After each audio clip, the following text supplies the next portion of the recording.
My fellow Cameroonians, as I speak to you at this time of the year, which is traditionally a time for sharing, retrospection, and particularly celebration, I feel deep emotion, unconditional love for our country, alongside worry and enthusiasm. As this year comes to an end, we have no reason to be merry. It has been a difficult year for our country. We have suffered a heavy toll. For the first time since our independence, over 10,000 Cameroonians are refugees away from their home. These figures are projected to reach 45,000. Many others, in their thousands, find themselves in exile. Many families of fallen members of the armed forces will start the new year orphaned, widowed, or just simply bereaved and in intense grief. Many other Cameroonians in their hundreds have lost their lives needlessly, just while expressing themselves and their ambition for our country. Others remain incarcerated under circumstances that might well have been avoided by the simple choice of dialogue over confrontation and repression. That is not all. Some of our children have not been able to go to school. Our roads have never been so deadly. Our business enterprises are asphyxiated, and our health system is deteriorating. The country continues to contract heavy debts, and our youth cannot find work, while their parents who sacrificed for their education are now entering retirement without any guarantee of a decent life ahead. A great example of a country that's not ready is the fact that 4,906 billion CFA of contracted loans are not being used just because of the incapacity of the government to conform to the procedure or to just get the projects ready. Consequently, since these are contracted loans, we have to pay over 12 billion francs per annum for money we are not using, just to service the loans.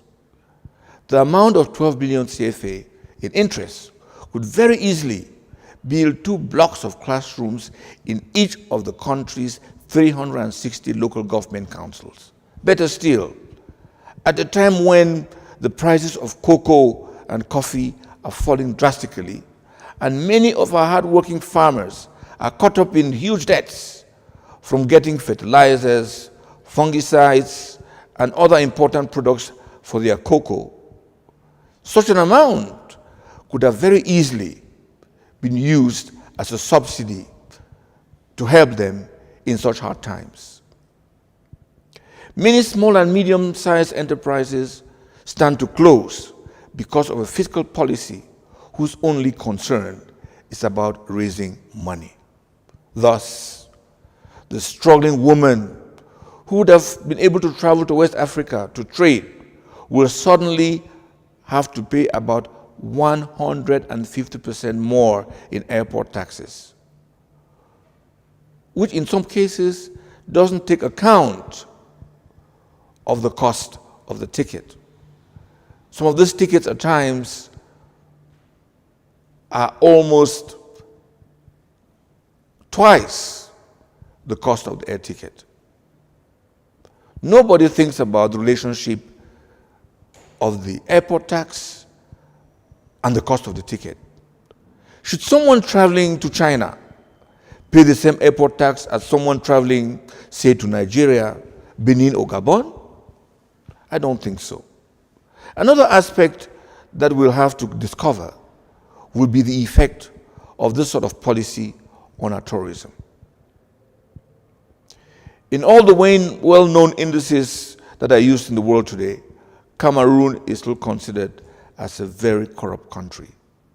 Our very own anti-corruption agency states that the government treasury was robbed of 1,246 billion francs between 2010 and 2015, an equivalent of 75% of the public investment budget of 2016. Yet again, we are paying the price of inertia of those who govern us.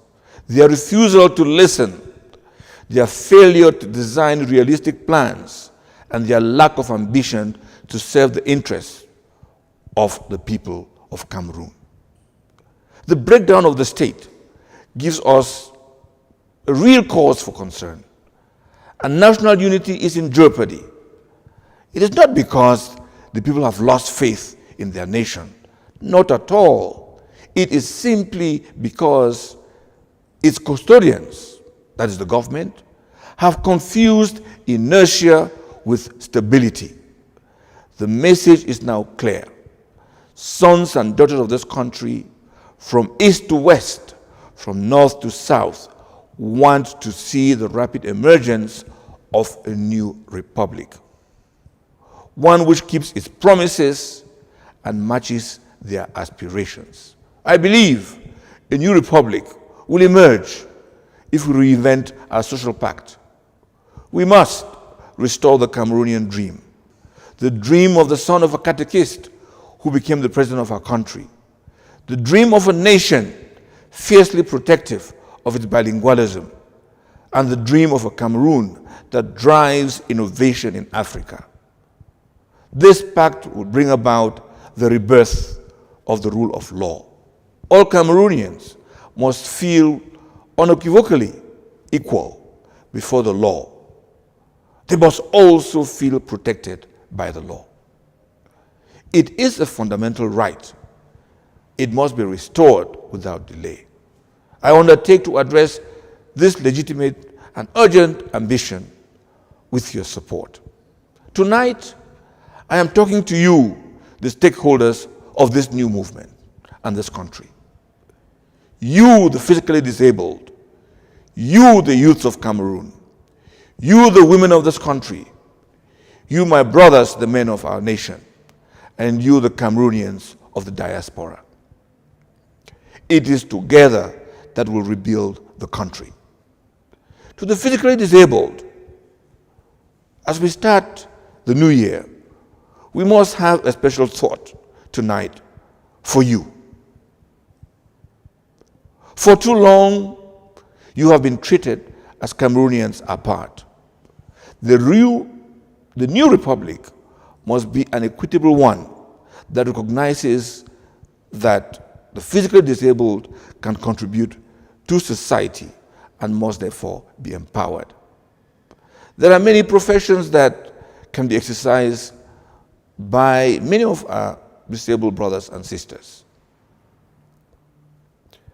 And to the youth, I have traveled across the country since we launched our movement, and I have had the opportunity to talk with many of you in recent months. Thank you from the bottom of my heart. Thank you for sharing so generously and contributing to our nation-building blueprint. I observe with joy and admiration that the Cameroonian youth are resilient in spite of massive unemployment and the absence of a social ladder.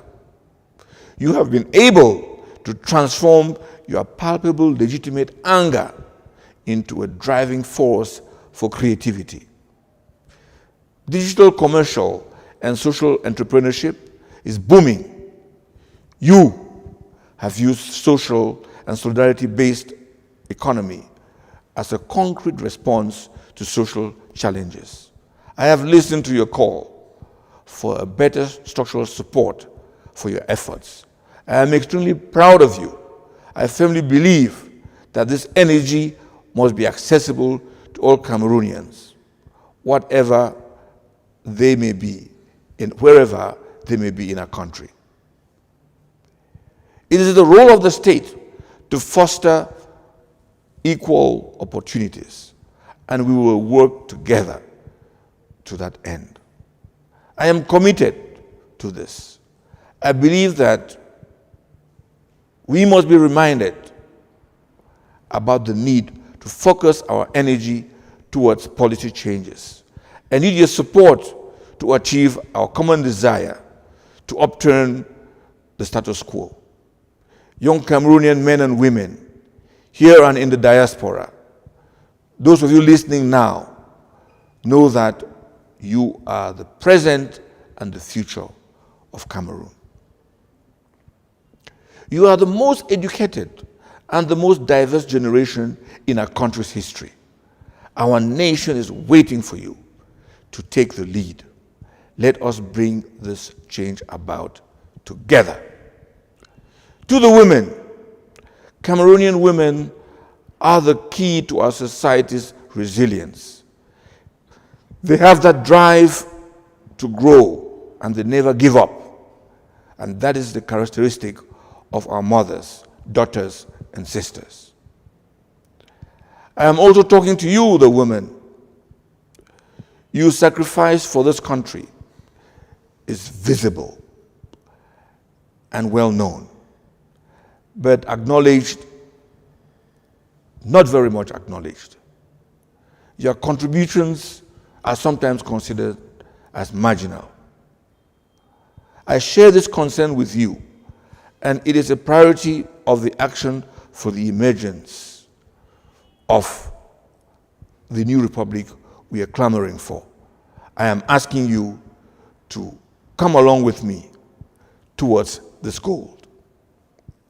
We need more women at every stage of our action to reinvent our social pact. I am speaking of education, our health system, our maternal and child protection, curbing childhood diseases. I am speaking of our social fabric, of household welfare.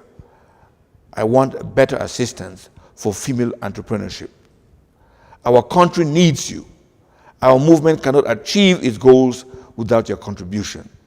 Every Cameroonian must applaud the bravery of your children in our armed forces fighting Boko Haram and other threats to our nation.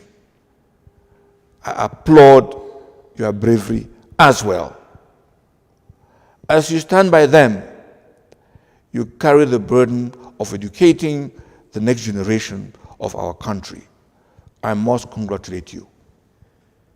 Housewife, trader, in our cities, in our markets, professionals in the public and private sectors, members of the diaspora, our movement is also designed for you. You are the cornerstone of the change our country needs.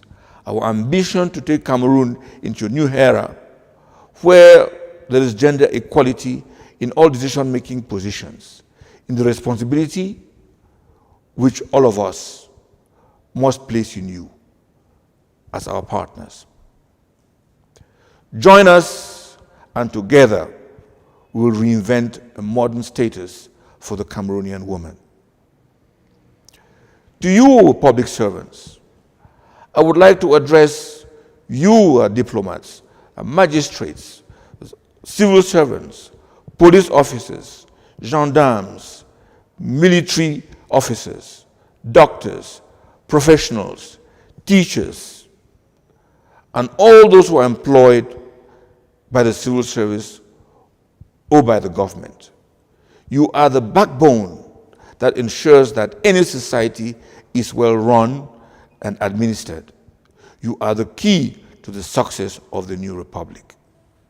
You deserve to be treated fairly and equitably.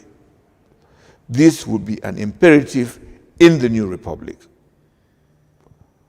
Well, to all the rest of us in general, to you farmers, truckers, taxi drivers, motorbike taxis, businessmen, artists, musicians, journalists, writers, teachers, professors, and generally speaking, to all of you Cameroonians who toil silently for the survival of a society that many times appears ungrateful and unappreciative for your contribution. I understand your turmoil. Rest assured that your sacrifice to the nation is appreciated. I share your desire for a society that recognizes your efforts and makes room in its policy to facilitate your true emancipation. And for those of you in the diaspora, you have proven beyond any doubt that you are competent and that you have the capacity and that you love your motherland. This and you remain an asset that we have failed to tap into any kind of policy. In the new republic, we will encourage a proactive and inclusive diaspora. Dual nationality will not be the choice of the government. It will be your choice. For those of you who choose to have a different nationality, a special status will be put in place to facilitate your travel and the travel of your family to your homeland.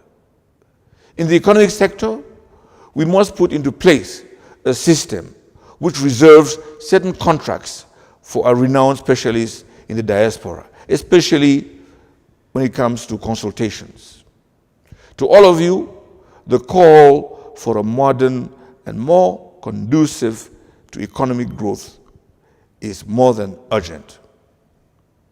As much as taxation is necessary for the functioning and the smooth running of government, it cannot be turned into a policy which stifles businesses and is driven by a hidden group of lobbyists who protect a corrupt and equitable process.